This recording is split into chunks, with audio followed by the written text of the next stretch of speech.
Water behaves normally, 4 degree cross होते ही वापस वाटर क्या करने लग जाएगा, भाई अभी हम नॉर्मली बिहेव कर लेंगे, बहुत एनिमलसली बिहेव कर लिया 0 से 4 तक। Hello everyone, welcome back to Aries, I am Anandi and बेटा आज का आपका जो रैपिड रिवीजन आर का चैप्टर होने वाला है दैट इज हीट। यस, हम लोग हीट चैप्टर पढ़ने वाले हैं, आपके S1 का चैप्टर है और आपको पता है रैपिड रिवीजन आ रहा है मतलब क्या है भाई, 1 घंटे के अंदर हम लोग इस चैप्टर को फटाफट से रिवाइज करने वाले हैं।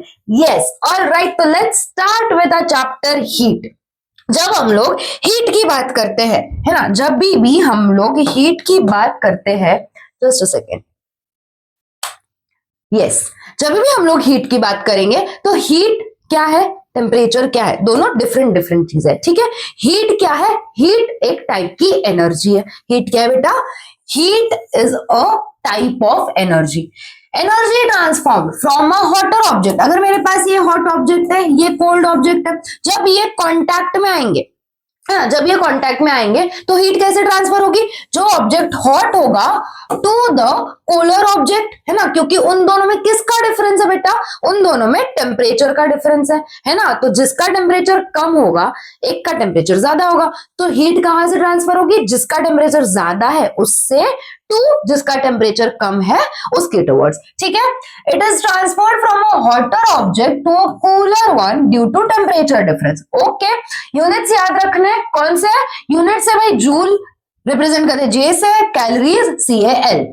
किस पे डिपेंड करेगी heat, heat will dependent on mass, temperature and material of the object. Next moving on to temperature, थोड़ा थोड़ा फास्ट जा रहा होगा, अगर ऐसा लग रहा है कि थोड़ा फास्ट जा रहा है तो वीडियो स्लो करके देख लो। और एक चीज, अगर ऐसा लग रहा है कि कोई भी एक कंसेप्ट है जो हमें बिल्कुल ही समझ में नहीं आया था पहले से ही, तो बेटा वो कंसेप्ट को आपको डिटेल में पढ़ना होगा जो हमारे लेक्चर्स है उसमें से। ऑलराइट, टेम्परेचर देखो क्या है, इट इंडिकेट्स हाउ हॉट और कोल्ड एन ऑब्जेक्ट इज, है ना, ऑब्जेक्ट कितना ज्यादा गर्म है या ऑब्जेक्ट कितना ज्यादा ठंडा है, ये कौन इंडिकेट करेगा, टेम्परेचर से पता चलता है हमें। Reflecting the average kinetic energy of the particles, जितनी ज्यादा काइनेटिक एनर्जी होगी उतना ज्यादा टेम्परेचर क्या होगा, हाई होगा। यूनिट्स क्या होंगे टेम्परेचर के, डिग्री सेल्सियस, केल्विन और degree Fahrenheit. Okay, moving on, ways of heat transfer. अभी हीट ट्रांसफर कैसे कैसे हो सकती है, there are mainly 3 ways of heat transfer, conduction, convection and radiation. कौन से 3 है बेटा, कंडक्शन, एक होता है convection, next is radiation. Conduction, convection, radiation, तीनों के बीच में डिफरेंस पता होना चाहिए। कंडक्शन क्या है, heat transfer via direct contact. Direct contact किसका, between particles in solid.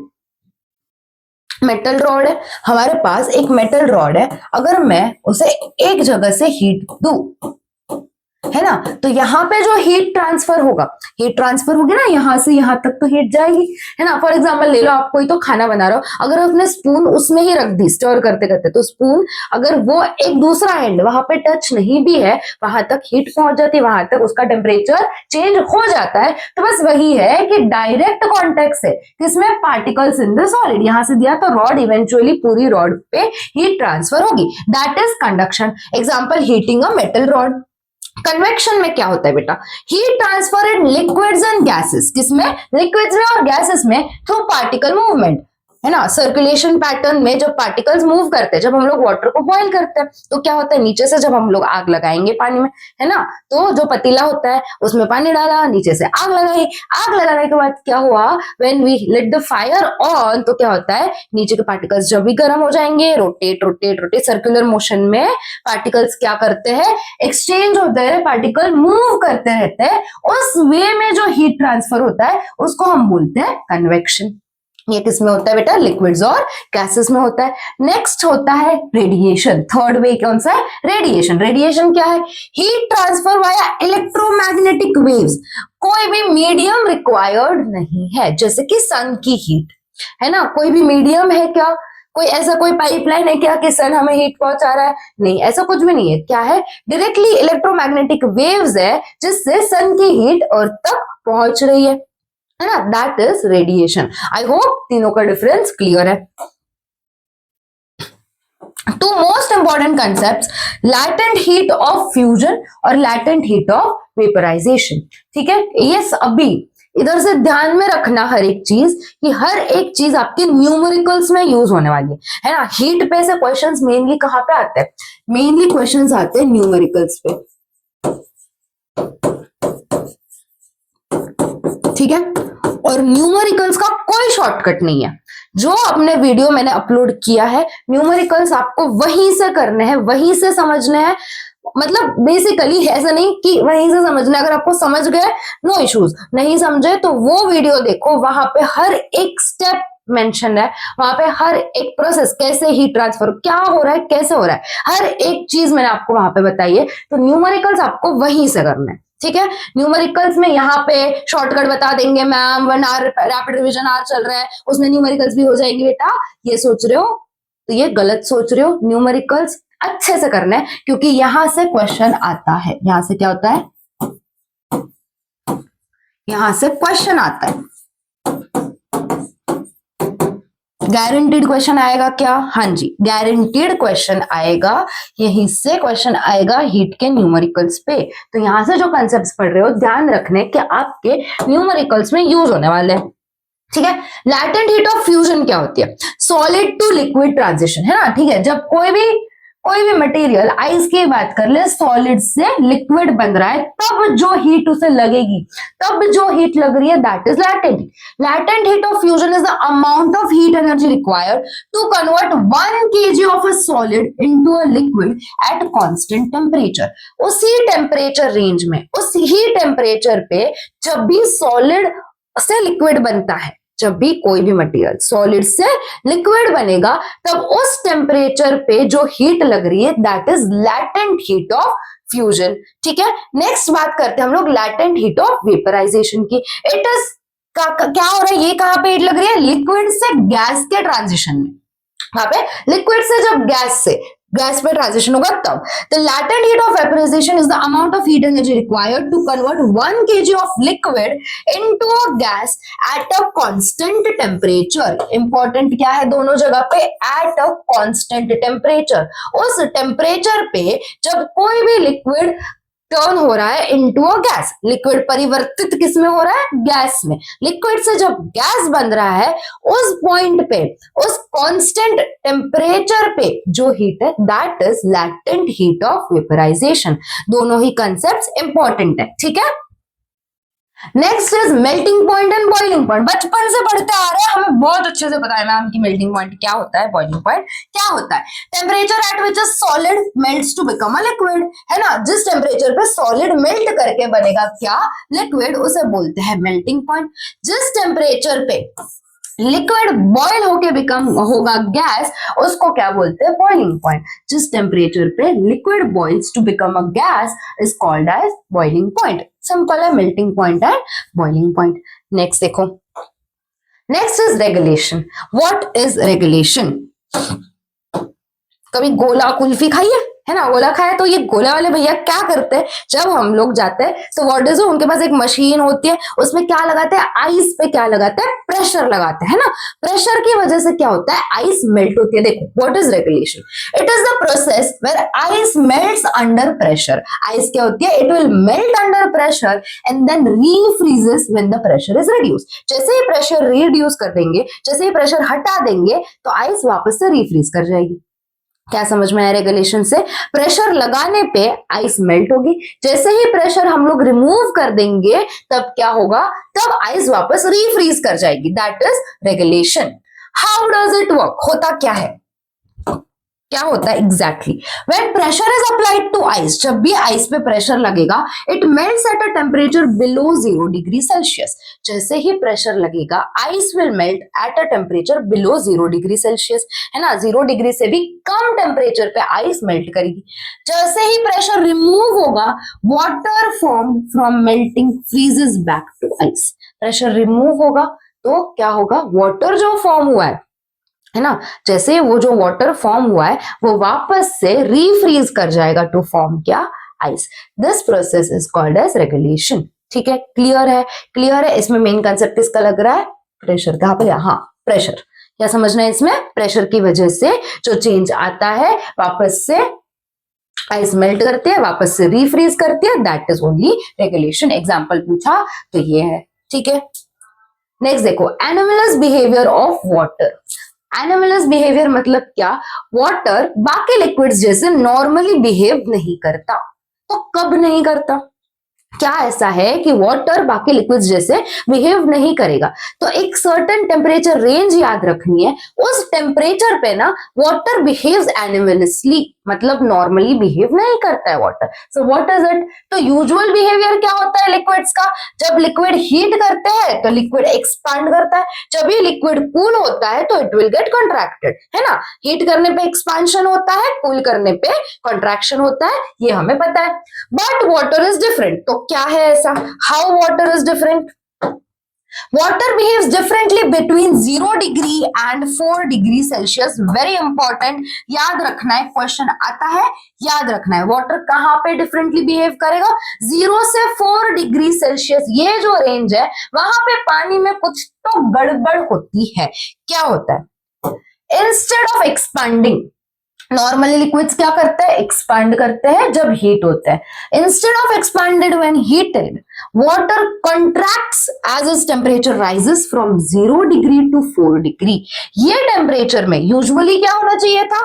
Water या फिर कोई भी लिक्विड 0 से जब 4 पे जाएगा, टेम्परेचर बढ़ रहा है, 0 1 2 3 4, temperature is increasing. Temperature increase होने पे कोई भी लिक्विड एक्सपांड करना चाहिए था, है ना। टेम्परेचर हीट इंक्रीज करने पे कोई भी लिक्विड एक्सपांड करना चाहिए था। बट हुआ क्या? हुआ ये कि हमने जब वाटर को स्टडी किया तो जब वाटर का टेम्परेचर इंक्रीज हो रहा था, कौन सी टेम्परेचर रेंज में? 0 से 4 डिग्री में, जब भी टेम्परेचर इंक्रीज हो रहा था, टेम्परेचर राइज हो रहा था, तो इंस्टेड ऑफ एक्सपांडिंग वाटर क्या कर रहा था? इट वॉज गेटिंग कॉन्ट्रैक्टेड, है ना। क्या हो रहा था वाटर में? दिस टेम्परेचर रेंज में वाटर वॉज गेटिंग कॉन्ट्रैक्टेड। अभी क्यों? At 4 degree Celsius water has its minimum volume, है ना। 4 डिग्री सेल्सियस पे क्या होता है? 4 डिग्री सेल्सियस पे ऐसा क्या क्या है जो हमें याद रखना है? उसका मिनिमम वॉल्यूम होगा और डेंसिटी होगी मैक्सिमम। 4 डिग्री सेल्सियस पे क्या होता है? मिनिमम वॉल्यूम एंड डेंसिटी होगी maximum. This means that water is heaviest and takes up the least space at 4 degree Celsius, है ना। डेंसिटी क्या है? ज्यादा है, तो मतलब वाटर इज हेवीएस्ट। वॉल्यूम कम है तो जगह कम रोकेगा, है ना। तो मतलब वाटर हेवीएस्ट है क्योंकि डेंसिटी ज्यादा है, मैक्सिमम डेंसिटी है, और जगह कम रोकेगा। क्यों? क्योंकि मिनिमम वॉल्यूम ऑक्यूपाई करता है। ये होता है 4 डिग्री सेल्सियस पे। What happens above 4 degree Celsius? Water behaves normally. 4 degree cross होते ही वापस वाटर क्या करने लग जाएगा? भाई अभी हम नॉर्मली बिहेव कर लेंगे, बहुत एनिमलसली बिहेव कर लिया 0 से 4 तक, now we will behave normally, ऐसा वाटर का कहना है। Water behaves normally as the temperature increases, water starts to expand like other liquids. जैसे ही 4 डिग्री क्रॉस होगा, टेम्परेचर इंक्रीज होने लग जाएगा, वाटर बाकी ही लिक्विड्स की तरह क्या करने लग जाएगा? एक्सपांड करने लग जाएगा। बट ये कब नहीं होता है? 0 से 4 डिग्री के बीच में वाटर एनिमलसली बिहेव करता है, मतलब यहां पे 0 से 4 डिग्री में water contracts instead of expanding. याद रखना है, और इसके बहुत से यूजेस भी है, बेनिफिट्स भी है। होप्स अपैरेटस क्या है? होप्स अपैरेटस, होप्स अपैरेटस जो है बेटा, it will help us to study this anomalous behaviour of water. देखो स्टडी कैसे करेंगे? कंपोनेंट्स, ये जो अपना होप्स अपैरेटस है, क्या क्या है इसमें? एक सिलेंड्रिकल कंटेनर है, देखते जाना है, रेफर करते जाना है। फ्रीजिंग मिक्सचर है, किसका? आइस और सॉल्ट का, ये है अपना फ्रीजिंग मिक्सचर। 2 थर्मोमीटर्स, हमने 2 थर्मोमीटर सेट किए हैं, एक बॉटम पे, एक इसके, एक फ्रीजिंग मिक्सचर के नीचे, एक फ्रीजिंग मिक्सचर के ऊपर, ठीक है। T1 at the bottom, T2 at the top. क्या होता है इसमें? Freezing mixture cools water. अभी यहाँ पे जो वाटर फिल्ड है, फ्रीजिंग मिक्सचर जो होगा उससे क्या होगा? वाटर कूल होने लग जाएगा। Temperature recorded every 30 second. क्या करना है हमें? टेम्परेचर को रिकॉर्ड करते जाना है 30 सेकेंड में बाद। तो फिर हम लोग क्या ऑब्जर्व करेंगे? समझ में आया क्या क्या? Water field. यहाँ पे क्या हो रहा है, यहाँ पे हमने फ्रीजिंग मिक्सचर डाला, सिलेंड्रिकल कंटेनर लिया, उसमें हम लोग जब देखेंगे आफ्टर एवरी 30 सेकेंड तो हमें टेम्परेचर में चेंजेस दिखेंगे। तो क्या क्या चेंजेस आ रहे हैं, क्या क्या ऑब्जर्वेशन हमें दिखेंगे। Initially T1 and T2 show the same temperature. Initially T1 और T2 सेम टेम्परेचर पे होंगे। ये जो T1 है, ये जो T2 है, ये दोनों सेम टेम्परेचर दिखाएंगे। फिर क्या होगा, T1 drops rapidly as denser cold water sinks। हमने देखा ना, denser cold water क्या करेगा, सिंक कर जाएगा। हैवी है ना, डेंसिटी ज्यादा है तो वाटर विल सिंक। तो T2 rapidly drops। T1 जो होगा इसका it will drop rapidly, उसका टेम्परेचर रैपिडली कम हो जाएगा as the dense cold water will sink, stabilizing at 4 degree Celsius water is densest। हमें पता है 4 डिग्री पे वाटर क्या होता है, डेंसेस्ट। तो यहाँ पे जो है अचानक से ग्राफ हमें नीचे दिखेगा, क्योंकि यहाँ पे अचानक से क्या हो रहा है, water is getting denser, water is sinking down. यहाँ पे स्पेसिफिक वॉल्यूम दे, हम लोग पढ़ेंगे ये सारी चीजें आगे भी। T2 decrease slower eventually reaching 0 degree Celsius. T2 में क्या होगा, धीरे धीरे डिक्रीज आएगी। क्यों धीरे धीरे, जब तक 0 डिग्री पे नहीं पहुंचता। अभी क्यों ऐसा हो रहा है, why is it happening, why is it happening. यहाँ पे भी आप ग्राफ देखोगे तो 4 डिग्री सेल्सियस पे देखो किधर जा रहा है ग्राफ। यहाँ पे भी देखो T1 और T2 का ग्राफ कैसे जा रहा है ना। 0 डिग्री से 4 डिग्री पे होता क्या है, ये हमें पता है, वाटर होता है contract, it is more denser and it will sink down. T1 में यही हुआ, वाटर क्या हुआ, 4 डिग्री पे पहुंच गया, वाटर किया contract, water become heavy and it will sink down, है ना। बिलो 4 डिग्री सेल्सियस, यहाँ पे 4 डिग्री के बिलो क्या हो रहा है, water expands, less dense and rises.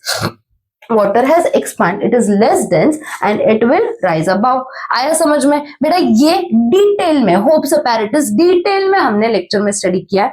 And yes, this is also important question, अगर आना होगा तो यहां से आएगा। होप्स अपैरेटस क्या है, वर्किंग ऑफ होप्स अपैरेटस, ये सब होप रख के जाना है कि होपफुली, आई होप दैट तुम लोग ये कर लोगे। लेक्चर में देखना अच्छे से हर एक चीज हमने डिटेल में स्टडी की है विद ग्राफ्स, है ना, विद ग्राफ्स अच्छे से स्टडी किया है। ये तो रिवीजन है, 1 घंटे के अंदर रिवाइज करना है कि भाई होप्स अपैरेटस था, अच्छा ओके ये चीजें थी, ओके हमने रिवाइज कर लिया, दिमाग में आ गई, ठीक है। बट अच्छे से समझना है, अच्छे से स्टडी करना है, तो lecture is the best thing for you to understand. Okay, aquatic life in cold climate, है ना। हमने देखा कि वाटर एनोमलसली बिहेव करता है, तो फायदा क्या, जब टेम्परेचर ड्रॉप करेगा below 0 degree Celsius, water freezes on the surface of lakes and ponds. देखा, अगर ये लेक है तो वाटर यहाँ पे बेटा, यहाँ पे फ्रीज कर जाएगा due to water's anomalous behaviour. फायदा क्या हो रहा है, water at 4 degree Celsius densest है, it will sink to the bottom. जो 4 डिग्री सेल्सियस पे पानी पहुंच जाएगा, it will sink to the bottom. Ice forms only on the surface, पूरा का पूरा फ्रीज नहीं हो जाएगा। आइस क्या होगा, यहाँ पे on the surface only. Ice कहां पे फॉर्म होगी, ऑन द सरफेस, ठीक है। अभी यहाँ पे अगर आइस फॉर्म होगी तो नीचे वाटर विल गेट इंसुलेटेड, है ना, तो यहाँ पे जो पानी है दैट विल रिमेन इंसुलेटेड, वो फ्रीज नहीं होगा। Deeper water stays at 4 degree Celsius enabling aquatic life to survive. तो यहाँ पे हमारे जो प्यारे प्यारे से फिशेस होते हैं, ये सर्वाइव करते हैं यहाँ पे 4 डिग्री सेल्सियस, वाटर डेंसर है, नीचे आ जाएगा आइस, सिर्फ यहाँ पे on the top surface form होगी। और एक है disadvantage, water pipes breaking and rocks cracking in winter. क्यों होता है ऐसे, below 4 degree Celsius water expands due to its anomalous behaviour. Below 4 degree क्या होगा, वाटर एक्सपैंड करेगा due to its anomalous behaviour. Pipes में क्या हो रहा है, फ्रीजिंग वाटर एक्सपांड्स, जो वाटर फ्रीज हुआ है भाई वो एक्सपांड करेगा, क्रिएटिंग प्रेशर, वाटर एक्सपांड करेगा तो प्रेशर आएगा, है ना, प्रेशर पाइप पे आएगा, तो due to that pressure pipes will burst. Rock में क्या हो रहा है, रॉक्स में जहां पे क्रैक्स प्रेजेंट है, वहां पे वाटर अगर प्रेजेंट होगा तो वो वाटर फ्रीज करेगा, और जैसे ही वो एक्सपांड करेगा तो रॉक्स में भी क्रैक्स आएंगे, ठीक है, ये क्लियर है। ओके, नेक्स्ट देखो ह्यूमिडिटी। ह्यूमिडिटी पता है ना, अगर हम लोग कोस्टल एरियाज पे जाते हैं, मुंबई, कोकण, अगर हम लोग उस एरियाज में गए तो कैसा फील होता है? ह्यूमिड, चिपचिपा फील होता है, ऐसे हैवी हैवी अराउंड। क्यों? क्योंकि वहां पे क्या प्रेजेंट है? वाटर वेपर प्रेजेंट है इनटू द एयर, तो that is only the humidity. Humidity refers to the amount of water vapour in the air, कितना कितना वाटर वेपर एयर में प्रेजेंट है, that is humidity. Saturation and water vapour क्या है? Saturation मतलब क्या? देखो, एयर कैन ओनली, अभी एयर की भी एक कैपेसिटी है कि भाई इतना ही वाटर वेपर वाटर होल्ड कर सकती है ना। Air can only hold a certain amount of water vapour at a given temperature. उस टेम्परेचर पे air can hold only a certain amount, उससे ज्यादा वाटर वेपर होल्ड करने की कैपेसिटी नहीं होती है इवन एयर की। तो क्या होता है? When air holds the maximum amount of water vapour it is said to be saturated. Air को हम सैचुरेटेड कब बोलेंगे? कि जितनी कैपेसिटी है, आप बोलते हो ना कि भाई जितनी कैपेसिटी थी ना उतना मैंने खा लिया, है ना, अभी एक निवाला भी और नहीं जाएगा। तो मतलब उस केस में एयर का उस केस क्या है कि जितनी कैपेसिटी थी उतना वाटर वेपर आ गया, उससे ज्यादा नहीं जाएगा। तो वो टाइम पे हम एयर को क्या बोलेंगे? It is saturated, it is saturated. If there is too much water vapour, अगर बहुत ज्यादा वाटर वेपर फिर भी प्रेजेंट है तो वो कैसे फॉर्म में आएगा? It forms water droplets which can lead to condensation. ठीक है, उससे क्या हो जाएगा? कंडेंसेशन हो जाएगा। ज्यादा वाटर वेपर, जितनी एयर की कैपेसिटी थी अगर उतना वाटर वेपर प्रेजेंट है ऑलरेडी, तो एयर कैसी होगी? Air is said to be saturated, है ना। तो it is said to be saturated. अगर उससे ज्यादा वाटर वेपर अगर फिर भी आ रहा है तो it will form dew drops and it will lead to condensation. Next देखो, dew point. What is a dew point? Dew point is a temperature. ये सारे जो छोटे छोटे डेफिनेशंस है ना बेटा, दोज आर वेरी इंपॉर्टेंट, ठीक है, याद रखना है। ड्यू पॉइंट क्या है? It is a temperature at which air becomes saturated with water vapour. उस जो टेम्परेचर, हमने टेम्परेचर की बात की, एक सर्टेन टेम्परेचर पे एयर सैचुरेटेड, हम बोलते हैं कि उस टेम्परेचर पे अगर एयर वाटर वेपर होल्ड नहीं कर पा रही है तो दैट टेम्परेचर, उसको हम क्या बोलेंगे? सैचुरेटेड एयर है। तो वो जो टेम्परेचर है उसको हम बोलते हैं dew point. It is the temperature जिस टेम्परेचर पे air becomes saturated with water vapour, ठीक है, उस टेम्परेचर को हम बोलते हैं that is the dew point. When the temperature drops to the dew point, जैसे temperature it will drop to the dew point, excess vapour condenses into dew, है ना। जैसे ही टेम्परेचर ड्रॉप होगा ड्यू पॉइंट पे, एक्सेस वेपर जो होगा it will condense and form due. मतलब क्या होता है? वाटर ड्रॉपलेट्स फॉर्म कर लेगा। Absolute humidity. What is absolute humidity? Absolute humidity measures how much water vapor is present in a specific volume of air।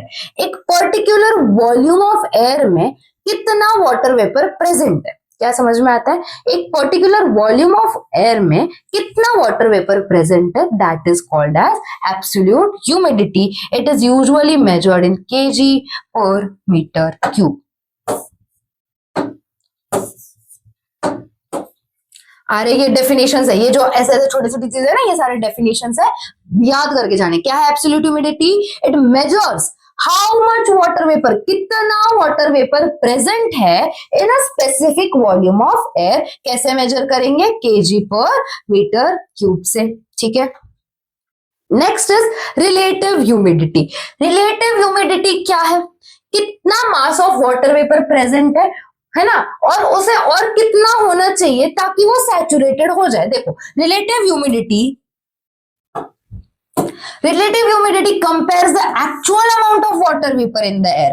कितना actually water vapour air में present है, किसके साथ कंपेयर करेगा? To the amount needed to make the air saturated at that temperature. उसी temperature पे relative humidity किसका measure है? देखो यहां पे भी, वेट अ सेकेंड,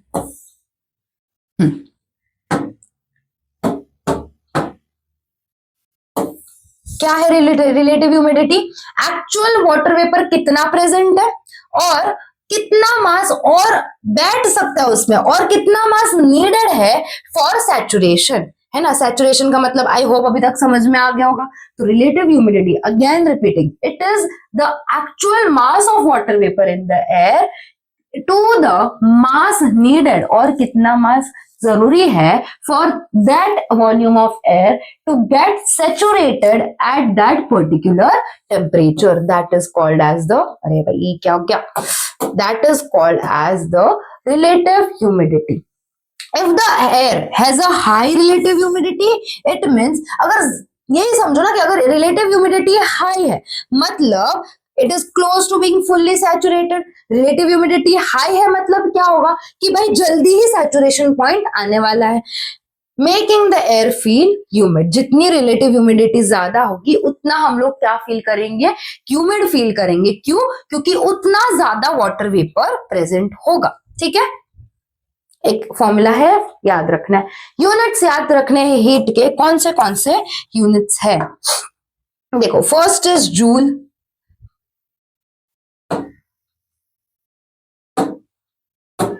जूल है, कैलोरी है, किलो कैलोरी है. ठीक है, 3 यूनिट्स याद रखना है. जूल क्या है? It is the SI unit of heat. पूछ लेते हैं एसआई यूनिट ऑफ हीट बता दो तो लिख के आ जाते हो बहुत ही शान से कि कैलोरी होता है, किलो कैलोरी होता है. नहीं, क्या होता है बेटा? जूल होता है. किलो कैलोरीज क्या है? It is the CGS unit of heat. ठीक है, 1 कैलोरी मतलब क्या? 1 कैलोरी पूछा कि 1 कैलोरी मतलब क्या होता है भाई बताओ? The amount of heat needed to raise the temperature of 1 gram of water by 1 degree Celsius. जितनी हीट लगेगी हमें टेम्परेचर बढ़ाने के लिए, किसका? 1 ग्राम ऑफ वाटर का, कितने से? By 1 degree Celsius. मान लो कि 14.5 से 15.5 डिग्री सेल्सियस राइज करने में हमें कितनी हीट लगेगी to provide that temperature rise of 1 degree Celsius of 1 gram of water. Kilo calorie क्या होता है? The amount of heat required to rise the temperature of 1 kg of water, है ना, ये 1 ग्राम ऑफ वाटर था, ये 1 kg of water है, by 1 degree Celsius from 14.5 to 15.5. From कुछ भी लिख सकते, ठीक है, 14.5 टू 15.5. तो 1 किलो कैलोरी किसके इक्वल होगा भाई? ये ग्राम्स है, ये केजीज है, तो कितना डिफरेंस होगा? किसके इक्वल होगा? दिमाग लगाओ. 1 किलो कैलोरी होगा कितने के इक्वल? 1000 कैलोरीज, है ना. 1 किलो कैलोरी ऑब्वियसली 1000 कैलोरीज के इक्वल होना है. Conversion between calorie and joule अगर न्यूमेरिकल्स में रिक्वायर्ड है तो कन्वर्जन करना है. 1 कैलोरी होता है 4.18 जूल्स. कितना होगा?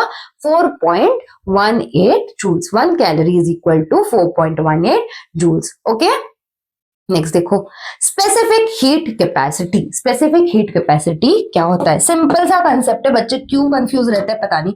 वेरी वेरी सिंपल सा कंसेप्ट. देखो, specific heat capacity of an object is the amount of heat energy required to raise the temperature of 1 kg of that object by 1 degree Celsius. कितनी heat लगेगी to raise the temperature of 1 kg of that object by 1 degree Celsius, है ना. एक कोई भी object है, ये object है, इसका टेम्परेचर हमें इंक्रीज करना है 1 डिग्री सेल्सियस से, तो इस पे कितनी हीट लगी? That is specific heat capacity. It is represented by the letter C. कैसे रिप्रेजेंट करते हैं? लेटर सी से. अभी ये जो एग्जांपल है ना, ये आपके बुक में एक्सपेरिमेंट के फॉर्म पे दिया है कि आप एक आयरन का बॉल लो, एक कॉपर का बॉल लो, एक लेड का बॉल लो. अभी उससे क्या करो? ऐसे क्या करो कि तीनों को एकदम बॉईल करो अच्छे से. 100 डिग्री सेल्सियस पे हमने तीनों को बॉईल किया for a certain time period. फिर हमने देखा कि हमने उन तीनों को एक वैक्स लेयर पे रखा, एक वैक्स लेयर पे तीनों को एक ही साथ रखा, तो हमने देखा कि सबसे नीचे आयरन का बॉल है, उसके बाद कॉपर का, उसके बाद लेड का. इसका मतलब क्या है? सबसे ज्यादा अगर हमने 15 मिनट्स तक इनको बॉईल किया था, अगर हमने 15 मिनट्स तक हमने इनको अच्छे से 100 डिग्री सेल्सियस वाटर में बॉईल करने रख दिया, तीनों को एक ही टाइम पीरियड पे बॉईल किया, तीनों को उतने ही टाइम के लिए बॉईल किया, तीनों को एक ही साथ वैक्स लेयर पे रखा, तो हमने देखा कि आयरन वाला पहले नीचे है. इसका मतलब क्या है? इसका मतलब ये है कि आयरन वाले ने ज्यादा हीट एब्जॉर्ब की, है ना, ज्यादा हीट एब्जॉर्ब की. कॉपर ने उससे थोड़ी कम हीट एब्जॉर्ब की और लेड ने उससे भी थोड़ी कम हीट एब्जॉर्ब की. तो इसकी ज्यादा है, इसकी कम, उसकी और कम. आया समझ में? दिस वाज द एग्जांपल जो डिटेल में वापस से लेक्चर में एक्सप्लेन किया. यहाँ पे जस्ट ओवरव्यू दे रही हूँ मैं आपको. आया समझ में स्पेसिफिक हीट कैपेसिटी क्या है? ऑलराइट, नेक्स्ट देखो. हीट एक्सचेंज सिंपल सा फॉर्मूला है, हमें पता है हीट एक्सचेंज क्या होता है, सिंपल सी चीज है। क्या होता है हीट एक्सचेंज? हीट एक्सचेंज मतलब हॉटर ऑब्जेक्ट से हीट का ट्रांसफर होना to a cooler object, that is heat exchange. Heat हमेशा फ्लो कैसे करेगी? From the hotter object to the cooler object. Heat flows from a hot object to a cold object, increasing the cold object's temperature. Obviously heat hot object से cold object में जा रही है तो इसका टेम्परेचर इंक्रीज होना है, इसका थोड़ा कम हो जाएगा। cold object's temperature and decreasing the hot object's temperature. This is मान लो hot, this is मानो cold। तो जैसे ही हीट हॉट ऑब्जेक्ट से कोल्ड ऑब्जेक्ट में जा रही है तो इसका जो टेम्परेचर था वो टेम्परेचर बढ़ जाएगा कोल्ड ऑब्जेक्ट का, और हीट यहां से हॉट ऑब्जेक्ट से कोल्ड ऑब्जेक्ट में ट्रांसफर हुई है तो इसका टेम्परेचर थोड़ा कम हो जाएगा। कब तक ये होता रहेगा? हीट एक्सचेंज कब तक होती रहेगी? ऐसा थोड़ी है कि जब तक रखोगे साथ में हीट एक्सचेंज होती रहेगी, एक्सचेंज होती रहेगी, ऐसा तो नहीं है ना। तो फिर कब तक होगा भाई? ये heat exchange stops when both objects reach the same temperature। as soon as दोनों ही ऑब्जेक्ट एक टेम्परेचर पे आ जाएंगे, हीट का जो एक्सचेंज है वो क्या हो जाएगा भाई? स्टॉप हो जाएगा। ठीक है, आइसोलेटेड सिस्टम है, जो आइसोलेटेड सिस्टम है उसमें कैसे होगी हीट एक्सचेंज? अगर हमने एक हीट रेजिस्टेंट बॉक्स लिया, नो हीट विल एंटर, है ना, वो बॉक्स में कोई हीट बाहर से एंटर भी नहीं करेगी और एस्केप भी नहीं करेगी, इंश्योरिंग जितना भी हीट ट्रांसफर हो रहा है वो कहां पे हो? In the system. इसको हमने अगर सिस्टम मान लिया तो ये सब क्या हो जाएगा? ये सराउंडिंग है। आइसोलेटेड सिस्टम क्या है कि कोई भी हीट ये सिस्टम से बाहर भी नहीं जा रही है, कोई भी हीट सिस्टम के अंदर भी नहीं आ रही है। तो a heat resistant box, no heat enters और escapes, ensuring all the heat transfer happens within the system। Heat transfer कहां पे हो? within the system ही, जो भी हो रहा है अपने अपने घर में हो रहा है, बाहर से कुछ लेना देना नहीं है। Principle of heat exchange in an isolated system important है। हीट लॉस्ट, जो हीट एक हॉट ऑब्जेक्ट लूज करेगा will be equal to the heat gain by the cold object. जो हीट हॉट ऑब्जेक्ट लूज करेगा वो हीट कौन gain करेगा? Cold object gain कर रहा है। तो heat lost by the hot object is equal to the heat gain by the cold object. This is the principle of heat exchange. Okay, next is measuring specific heat mixing method. ये important है numericals के लिए, है ना। हम लोग पूरा लिखते हैं, और एक चीज मैंने स्किप कर दी क्या? हाँ, ये बेटा ये, चलो वापस ये देख लो। फॉर्मूला है जो आपके न्यूमेरिकल्स में बहुत बहुत बहुत यूज होता है।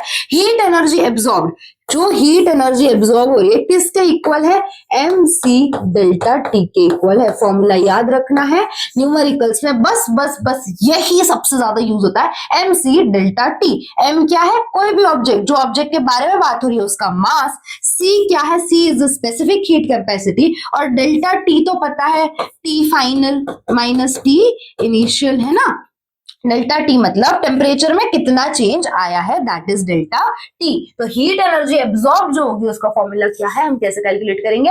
एम सी डेल्टा टी से। ओके, और ये भी याद रखना है, वैसे तो सब कुछ ही याद रखना है इस चैप्टर में, जो जो रिवाइज किया है ना, एवरीथिंग इज इंपॉर्टेंट बेटा। देखो कैसे हम लोग देखेंगे, कैलोरीमीटर से यूज करके हम लोग फाइंड करेंगे specific heat of an object। A calorimeter is used to measure the specific heat of an object। Okay, क्या यूज करते हैं हम? एक कैलोरीमीटर यूज करते हैं। क्या काम आता है? It helps track the heat exchange between hot solid object, water and the calorimeter itself, है ना। हमें पता चलेगा अगर हमने कैलोरीमीटर यूज किया तो वाटर में, सॉलिड ऑब्जेक्ट में और कैलोरीमीटर में हीट एक्सचेंज कैसे हो रही है। It will track the heat exchange, उन तीनों में हीट कौन एब्जॉर्ब कर रहा है, कौन हीट दे रहा है, कब तीनों इक्वल टेम्परेचर पे आ रहे हैं, ये सब हम लोग ट्रैक कर सकते हैं। हीट एक्सचेंज का प्रोसेस क्या है? अगेन वही सेम चीज है। When a hot solid is placed in the water inside a calorimeter, हमारे पास मान लो कैलोरीमीटर है, इसमें हमने एक हॉट सॉलिड ऑब्जेक्ट डाला जिसमें यहाँ पे वाटर प्रेजेंट था, तो हीट ट्रांसफर स्टार्ट होने वाला है। वाटर प्रेजेंट था एक सर्टेन टेम्परेचर पे, जैसे ही हमने एक हॉट ऑब्जेक्ट डाला तो हॉट ऑब्जेक्ट हीट क्या करेगा, लूज करेगा, वाटर वही हीट क्या करेगा, गेन करेगा। क्या सिर्फ वाटर ही हीट गेन करेगा, नो नो, कैलोरीमीटर भी हीट गेन करेगा। हीट ट्रांसफर स्टार्ट्स, है ना, हीट का ट्रांसफर स्टार्ट हो जाएगा। The process continues until the temperature, किसका किसका, ये प्रोसेस कब तक कंटिन्यू नहीं, कंटिन्यू होते रहेगी, कब तक चले रहेगा, जब सब लोग एक टेम्परेचर पे नहीं आ जाते।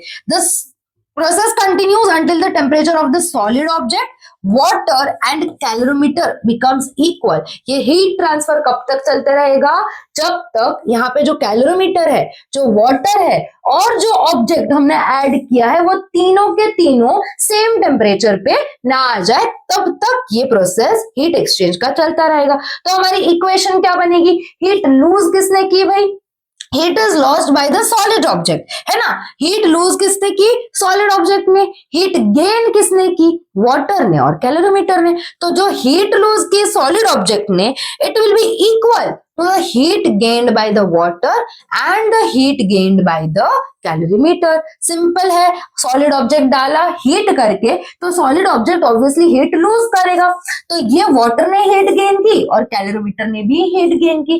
तो heat lost by the object, the solid object will be equal to the heat gained by the water and the heat gained by the calorimeter। तो बनेगी अपनी हीट इक्वेशन। अभी हीट अगर हमें कैलकुलेट करना है, अगर हम लोग कैलकुलेशंस की बात करें, है ना, अगर हम देखें कि इसका कोई सबके वैल्यूज दिए हुए हैं आपको, और अगर आपको कैलकुलेशंस करने हैं, तो हाउ कैन यू प्रोसीड, ये आपके न्यूमेरिकल्स का पार्ट है कि कैसे हम लोग कैलकुलेट करते हैं। ठीक है, न्यूमेरिकल्स यहां से होते हैं आपके। Heat lost by the solid object क्या होगी, mc, और decrease in temperature delta T, है ना, मास और स्पेसिफिक हीट, और हीट लूज कर रहा है तो इसका टेम्परेचर क्या होने वाला है, कुछ तो फाइनल टेम्परेचर था वो कम होने वाला है, तो decrease in temperature. Heat gained by the water, water की हीट गेन कैसे रिप्रेजेंट करेंगे, मास ऑफ वाटर, स्पेसिफिक हीट, ये तो सेम ही होने वाला है, बट इसका जहां पे डिक्रीज हो रहा है, यहाँ पे हीट हो रही है वाटर में gain, water is gaining that heat, तो यहाँ पे टेम्परेचर डिक्रीज होगा, यहाँ पे टेम्परेचर इंक्रीज होगा। जैसा सेम वाटर के साथ हुआ, सेम टू सेम कैलोरीमीटर के भी साथ होगा। Q2, इसको क्यों हमने इसको माना Q1, इसे Q2, mass of calorimeter, mass of calorimeter, है ना, Q is equals to mass into specific heat into, अभी ये भी तो गेन हो रहा है, यहाँ पे भी तो टेम्परेचर गेन हो रहा है, हमने देखा ना, gained by calorimeter and gained by water, तो इसने भी टेम्परेचर गेन किया, इसका भी टेम्परेचर इंक्रीज हुआ, हीट गेन किया, सॉरी टेम्परेचर गेन किया नहीं, इसने भी हीट गेन की, टेम्परेचर इवेंचुअली इसका भी बढ़ा, तो इंक्रीज इन टेम्परेचर। क्या क्या आया यहाँ पे, हीट लॉस हुई तो यहाँ पे डिक्रीज इन टेम्परेचर हुआ, हीट गेन हुई तो यहाँ पे इंक्रीज इन टेम्परेचर हुआ, वापस यहाँ पे हीट गेन हुई तो यहाँ पे भी इंक्रीज इन टेम्परेचर हुआ, है ना। तो हीट लॉस्ट, ये फॉर्मूला वापस से लगाओ, heat lost by the solid, तो हम बोल सकते हैं Q is equal to heat lost by the solid, मतलब Q it will be equal to heat gained by the water Q1 plus heat gained by the calorimeter Q2, तो Q will be equal to Q1 plus Q2, simple है ना। Question को समझने को try करना, जब भी न्यूमेरिकल सॉल्व करो, ट्राई अंडरस्टैंडिंग द क्वेश्चन, किसने हीट लॉस की, किसने हीट गेन की, कौन से सर्कमस्टेंसेस में क्या आपको डिटेल्स प्रोवाइडेड है, सब कुछ देख के फिर एक बार ना न्यूमेरिकल करने का तरीका होता है बेटा, पहले क्वेश्चन को पढ़ो, टाइम दो, 30-40 सेकेंड्स दो अपने कि आप क्वेश्चन को अच्छे से पढ़ो, फिर टाइम दो कि आप क्वेश्चन को अच्छे से समझो कि आपने क्या पढ़ा है, क्या क्या गिवन है, वो डेटा निकालो, क्या फाइंड करना है, वो इक्वेशन बनाओ माइंड में कि ठीक है ये फाइंड करना है, कौन सा फॉर्मूला लगाएंगे, वो सब कुछ करके फिर आप लिखना स्टार्ट करो, तो आपका टाइम वेस्ट नहीं होगा। समझ समझ के न्यूमेरिकल्स करो, टाइम वेस्ट बिल्कुल नहीं होगा। ठीक है, समझ में आ रहा है।